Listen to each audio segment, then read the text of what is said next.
Olá, boa noite. Hoje é terça-feira, 9 de novembro. Está no ar mais uma edição do Jornal Band Minas. Um professor de um colégio tradicional de BH é preso suspeito de pedofilia. Com ele, a polícia encontrou imagens pornográficas envolvendo menores. Imagens de detentos nus na penitenciária de Formiga circulam na internet e a Defensoria Pública confirma maus tratos aos presos. Depois do caso da mulher que foi imobilizada pela polícia com o filho no colo em Itabira, outras mães enviam denúncias à Band Minas. No esporte, o futebol. O Cruzeiro encara o Brusque hoje no Mineirão. É agora, no JBN.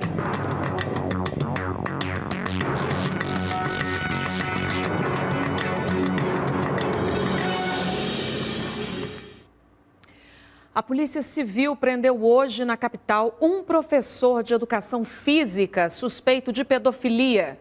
Com ele foi apreendido material pornográfico envolvendo crianças e adolescentes. Um homem de 34 anos trabalha num colégio tradicional de Belo Horizonte. A Luciana Viana tem as informações ao vivo pra gente. Boa noite, Luciana. Boa noite, Elisângela, boa noite a todos. Olha, Elis, foi graças à coragem de duas crianças vítimas que a Polícia Civil conseguiu chegar até o homem de 34 anos, professor de educação física, e ele dava aulas em um colégio tradicional na região nobre de Belo Horizonte. Hoje ele não trabalha mais no colégio, tá, Elis? Ele foi dispensado. Agora, com ele, na casa dele, ele que mora no bairro União, a polícia encontrou uma série de aparelhos eletrônicos, computador, celulares, pendrives. E a polícia quer saber agora se ele teve um contato físico com essas vítimas. São dezenas de vítimas, há milhares, inclusive, de fotos pornográficas no material apreendido. A polícia quer saber se ele produzia os vídeos, se ele só arquivava, se ele compartilhava esses vídeos com outras pessoas, Então, as investigações prosseguem. Um alerta para os pais. Ele se passava por menina e na mesma faixa etária e sugeria que elas trocassem ali fotos de pijama, de calcinha e aí começava todo esse jogo e depois fazer chantagem. Olha, se você não me mandar fotos sem calcinha, eu vou mostrar essa foto aqui para um coleguinha seu da escola. E por aí vai, viu, Elisa? As investigações continuam, pais e mães todos atentos. Todo cuidado é pouco, né, gente? Lu, muito obrigada. Boa noite para você. E a Defensoria Pública do Estado confirmou denúncias de maus tratos na penitenciária de Formiga 1. Os administradores do presídio agora têm 24 horas para explicar a situação. Penitenciária de Formiga 1, Centro-Oeste Mineiro, 22 de outubro de 2021. Detentos nus e amontoados. Segundo parentes, as denúncias de maus tratos são recorrentes. Eles estão vivendo um momento de terror lá dentro. Eles não têm uma água, eles não têm uma alimentação adequada, então eles não podem reivindicar que eles são punidos severamente.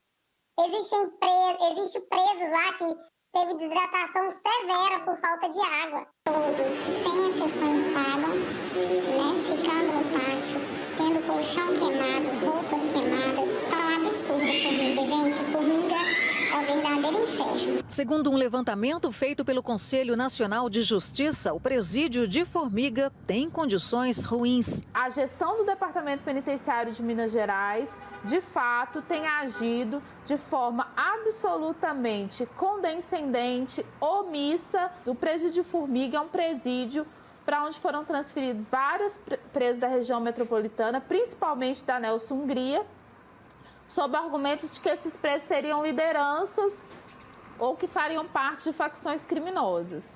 Em verdade, a gente sabe que a transferência desses presos se deu pelo desejo do Departamento Penitenciário de modificar as características de encarceramento da Nelson Hungria. Ainda segundo o CNJ, 42% dos presídios em Minas estão em condições ruins ou péssimas. 70% deles estão superlotados. Minas Gerais tem capacidade para abrigar pouco mais de 42 mil detentos, mas mais de 60 mil pessoas estão presas. Para esta especialista do Centro de Estudos de Criminalidade e Segurança Pública da UFMG, os dados refletem a cultura do encarceramento no país. Em apenas uma década, a quantidade de detentos mais que dobrou, principalmente por causa do tráfico de drogas. Quando você tem uma ideia de prestação de serviço, você parte do princípio de que aquela pessoa ela merece o serviço de segurança, que ela tem todos os direitos, independentemente do tipo de ato que ela esteja cometendo. Agora, quando você orienta essa polícia na lógica da guerra contra o crime, aquela pessoa é um inimigo a ser abatido, um inimigo a ser violentado, um inimigo que não merece o direito à vida. Maria Tereza é presidente da Associação de Amigos e Familiares de Pessoas Privadas de Liberdade em Minas Gerais. Ela reclama da falta de notícias dos detentos. As famílias não têm notícia do preso, o preso também não tem notícia da família. Isso faz com que eles se sintam abandonados, né? E faz com que eles se auto-exterminem, porque o sofrimento é muito grande. Em nota, a Secretaria de Justiça e Segurança Pública informou que as imagens se referem a um procedimento realizado após um movimento de subversão da ordem e queima de colchões. Segundo o Departamento Penitenciário, um procedimento interno foi instaurado para apurar a realização dessas imagens e a veiculação delas, além de possíveis desvios de conduta. E a Comissão de Direitos Humanos da Assembleia de Minas Gerais pediu explicações ao governo do estado sobre o caso da mulher imobilizada por um policial militar em Itabira, na região central. O governador e o secretário de Justiça do estado de Minas Gerais têm que responder para os mineiros se essa orientação de sufocamento faz parte do treinamento da Polícia Militar. Se é natural a Polícia Militar abordar sem a presença de uma polícia feminina. Se é orientação do secretário de Justiça e do governador Zema que a abordagem seja feita com suspeitas que não justificam em nada o uso abusivo da força, como foi utilizado por uma mulher segurando duas crianças. A imagem de Quetinara sendo derrubada e imobilizada correu o país. Na internet, políticos e personalidades se manifestaram contra os possíveis excessos cometidos pelos policiais. De acordo com a PM, Quetinara, de 18 anos, e o companheiro dela, Paulo, de 25, foram presos por porte ilegal de armas. Ele já tinha passagem pela polícia. Quetinara conversou com nossa equipe e afirmou que não sabia que o marido estava armado. Ele teria escondido o revólver em sua bolsa pouco antes da abordagem policial. Se ele tivesse colocado alguma coisa, eu iria ver, mas eu tinha acabado de usar minha bolsa, gente. Eu coloquei dentro do carro. Aí ele pegou e falou comigo na delegacia. Que foi naquele momento ali que ele jogou para outra pista, que ele guardou dentro da minha bolsa. E eu ainda me perguntei, como é que você fez para abrir essa bolsa, guardar e fechar ela ainda? Ela nega ter usado o filho como escudo. Em momento algum, eu pensei, nunca se passou pela minha cabeça usar duas crianças que não sabem nem o que está acontecendo, com um tipo de escudo humano para me proteger. Não, eu estava fazendo o contrário, eu estava protegendo eles. Qual é a motivação, se até o momento que chegou até nós, é de que essa mulher está respondendo apenas por ela ter resistido à abordagem policial? A Polícia Civil possui agora 30 dias para a conclusão das investigações, uma vez que o autor foi colocado em liberdade após o pagamento da fiança que lhe foi estipulada, período este em que vamos colher principalmente oitivas de testemunhas, especialmente aquelas que estavam presentes no momento dos fatos, e vamos analisar também as imagens obtidas por meio de circuitos de monitoramento que captaram toda a ação policial, especialmente no momento da abordagem, de forma técnica, de forma minuciosa. O Ministério Público de Minas Gerais abriu um procedimento investigatório criminal para apurar a conduta dos policiais militares. E depois que a Quetinara falou pela primeira vez à imprensa aqui no jornal Band Minas, outras denúncias de abuso de poder em ações policiais chegaram à nossa redação. Ela tinha 3 meses, o policial me empurrando com ela no peito, aí soltaram uma bomba perto dela, foi até uma colega minha que pegou ela e saiu correndo com ela, porque a bomba foi estourando perto do ouvido dela. Aí foi muita confusão, eu achei, muita falta de respeito. Eles jogaram bomba do lado de criança, tava cheio de criança, de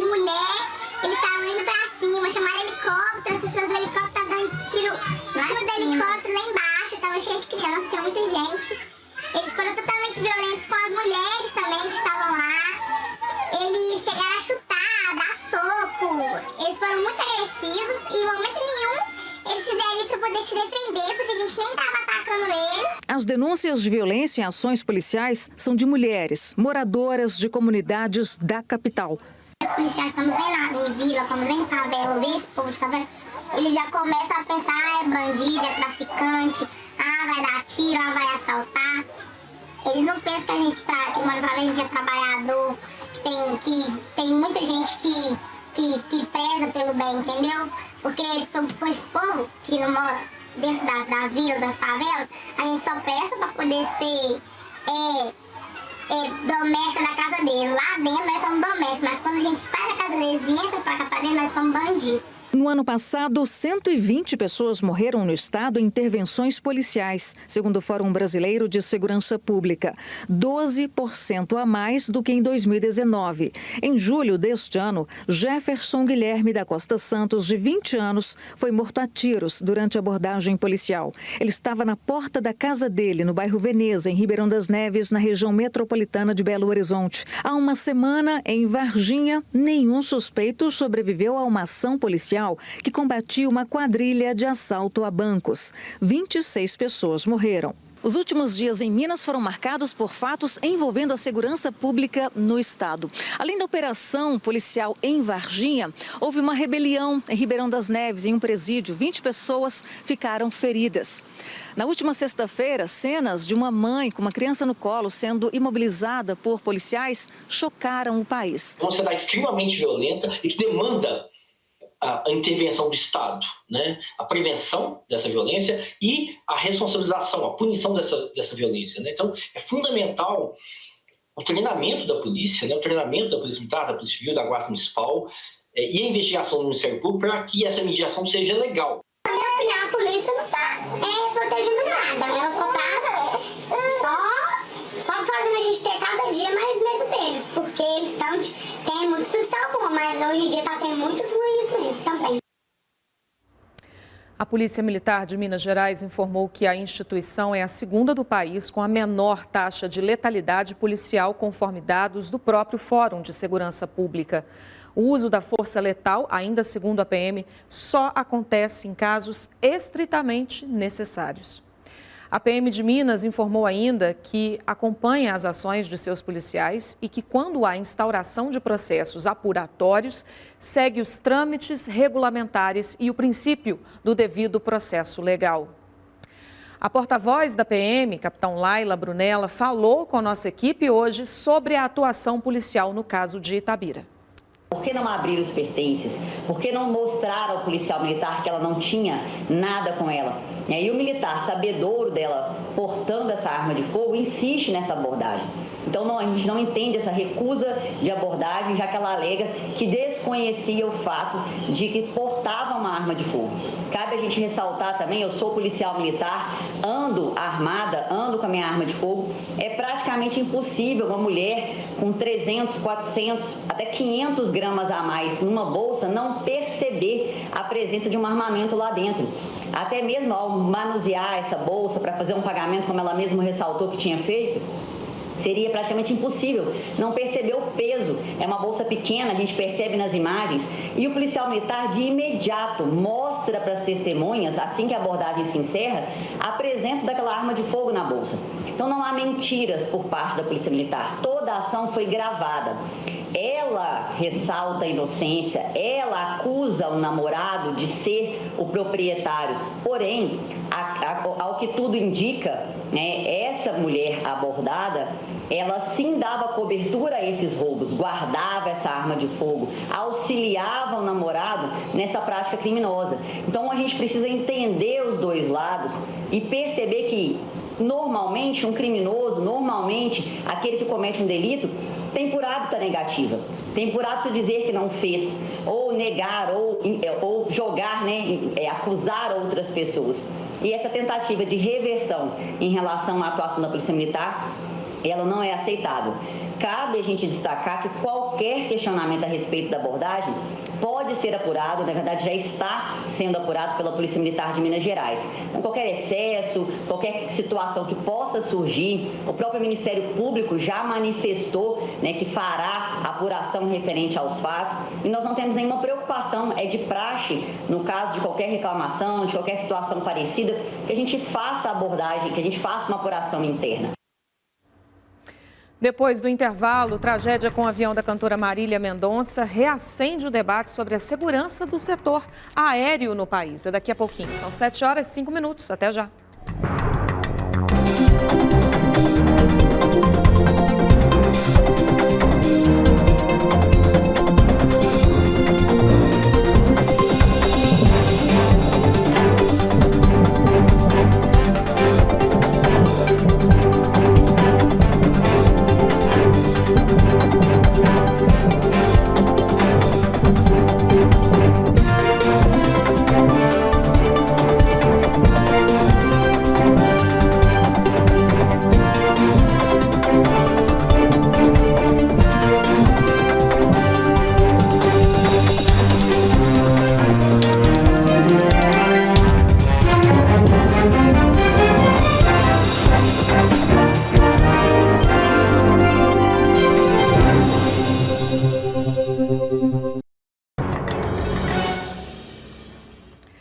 A tragédia com o avião da cantora Marília Mendonça reacendeu o debate sobre a segurança do setor aéreo no país.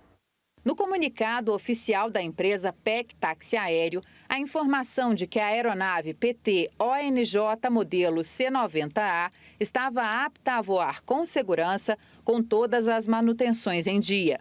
Liderada por um comandante com 33 anos de experiência, o bimotor não chegou a finalizar a rota proposta. O avião caiu a aproximadamente 3 quilômetros do aeródromo de Caratinga, interior de Minas Gerais. 5 pessoas morreram, entre elas a cantora Marília Mendonça, de 26 anos, que faria um show na cidade. Os primeiros levantamentos apontam como possível causa da tragédia um choque da aeronave com fios de alta tensão de uma torre da CEMIG, que fica a cerca de 5 quilômetros da pista de pouso. Mas as investigações ainda estão em curso. Todos os aeroportos e aeródromos do Brasil devem estar de acordo com as exigências da aeronáutica. Para operar, eles passam por uma análise de toda a topografia e possíveis obstáculos do entorno para que seja definida e aprovada a chamada zona de segurança.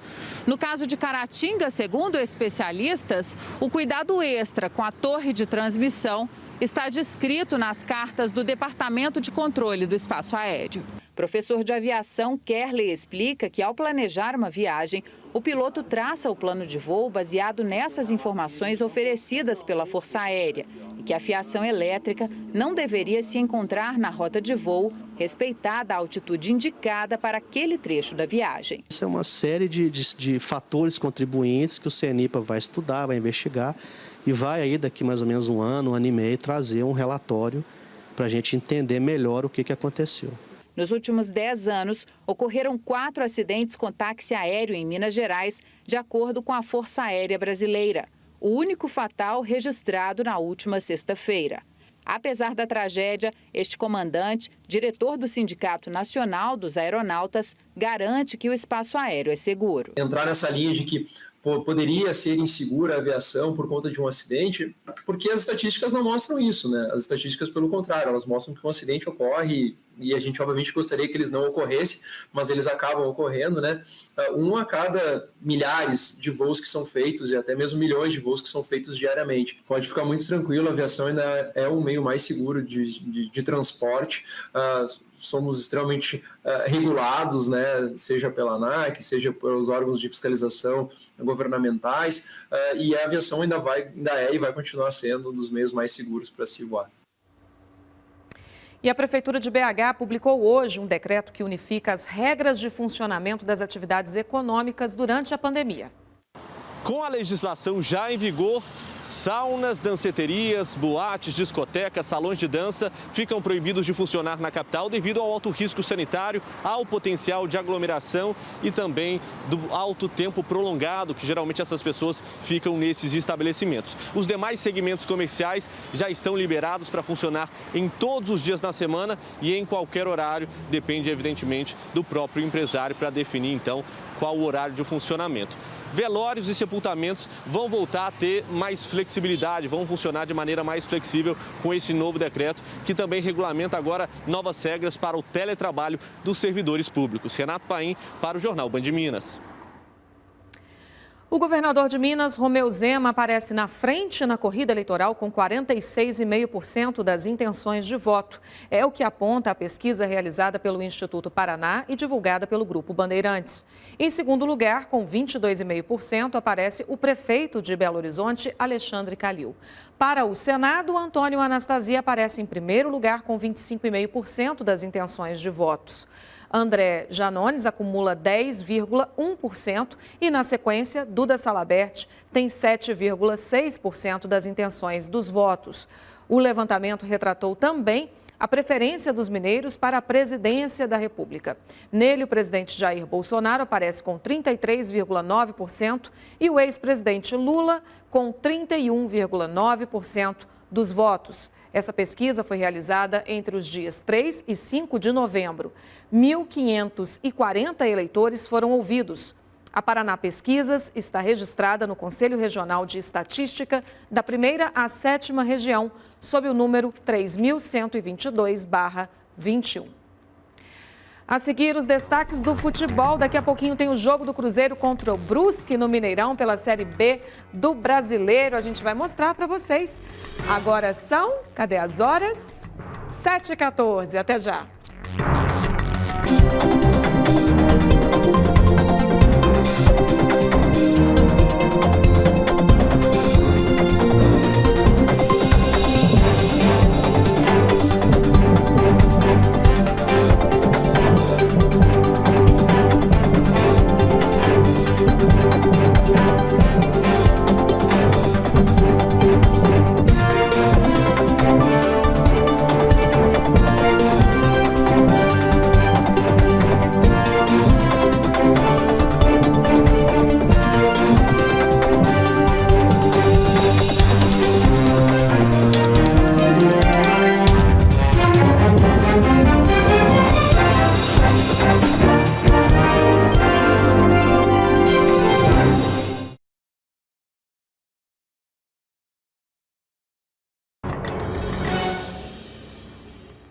Chegou a hora do futebol, André Salles já está aqui comigo. E, André, hoje tem Cruzeiro encarando o Brusque daqui a pouquinho no Mineirão, né? Pois é, e o jogo com uma grande presença da torcida, né? São 35 mil ingressos vendidos. O Mineirão vai estar com um bom público, né? Diferentemente do que a gente viu ao longo da temporada. E o Cruzeiro tem esse jogo para, digamos assim, tirar qualquer risco de rebaixamento. É que a vitória contra o Londrina foi muito importante e o Brusque está ali na mesma situação do Londrina. Então, às vezes, o Cruzeiro vencendo, deixa o Londrina lá na parte de baixo e aí sim, com 46 pontos, dificilmente, acho que zero, assim, a possibilidade de rebaixamento. Então, a torcida está prometendo aí comparecer em bom número, fazer uma grande festa. Não é o objetivo do clube, né? O clube queria voltar para a Série A, mas é o que tem para o momento. A campanha estava muito ruim, o risco existia. Fazer um girinho rápido agora, André, Galo. Pois é, amanhã contra o Corinthians tem os desfalques dos gringos que foram convocados, mas vem aí com grande retrospecto e vai ter mais de 50 mil pagantes no Mineirão. América? O América é contra o Sport, né? Joga fora de casa. Coelho teve uma rodada que não foi muito boa, né? Então saiu um pouco ali, ficando em 12ª posição. Uma vitória seria interessante para ficar naquela zona da pré-Libertadores, que é bem interessante. É isso aí. Amanhã a gente volta com o André, com o Sport, com tudo. Uma boa noite para vocês. Até lá. Mais.